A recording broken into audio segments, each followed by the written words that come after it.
Yan mga kamaster, mga parekoy. So diyan aga mo kontrata. Pakyaw tanom. Okay, ilinyahan na sa atong master. Master Kulanek. So tulit-tulit yung linya. So di na to maklaro sa atong ano, kamera. So naglinya na me. Mo niya mong pamaagi diri nga pagtanom. Oh. Wa na maging linya nga pinalami. So mura man ni kon boss kanang baksan ba nga kay latigo. Mura magtangkig mo na tumban.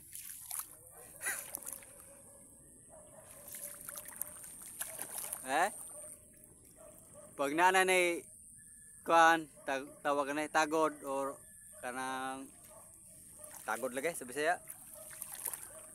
Okay, makita na to ni yung linya ni pag na matisok ka na ni kuan tagod. Diba? Yung palay. So season sa amin dito magtanim ng palay. So busy yung mga tao dito. Oh. Ganito talaga ang buhay probinsya mga master. Pag season sa palayan, dito na kami. Kasi buti na lang to, may income kahit pa paano. So pakyaw to namin, kontrata. So yung tagod namin maliit, kunti lang. Oh, di yan magkasya, dalawang kahon ng mataniman ito. So bali apat na kahon to, bali dalawa lang mataniman. Sabi na mangyari siya na daw bahala maghanap ng yung binhi. So pag matapos namin ito, uwi na kami.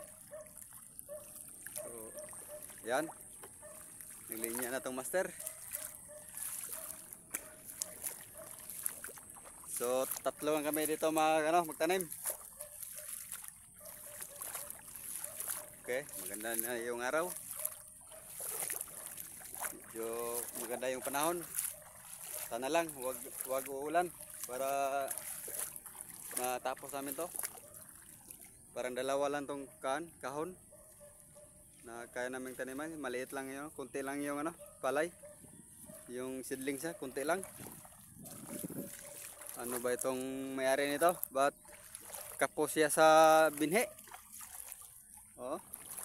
Siguro kano to? Kining na-scam. Hirap kaya pag ganito, pag kontrata natin tapos walang kulang yung binhi.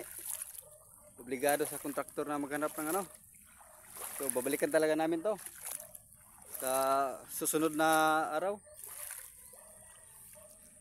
So itong tindayan ko kasama to, pero parang pispan pa. Kailan pa to wala yung tubig. Pispan. Ito pa isa. Abe. Saka kasi ng ulan kagabi, kahapon din. Sus, ito yung yung binhi. Hybrid to pero konti lang. Arang sus. Wala, konti lang yun. Mga 2 oras ito itanim namin. Tapos na. Si yung kasama ko, mga fighter ito. Fighter Abay. Buster Abay. Pero bye, kakaway bye. Muna itong kuhan. Ikaduha sa kontraktor. Pero ito raga mo pure kontraktor to naglinya. Si Boss Cole. Master Cole. Yan, buong na, pa.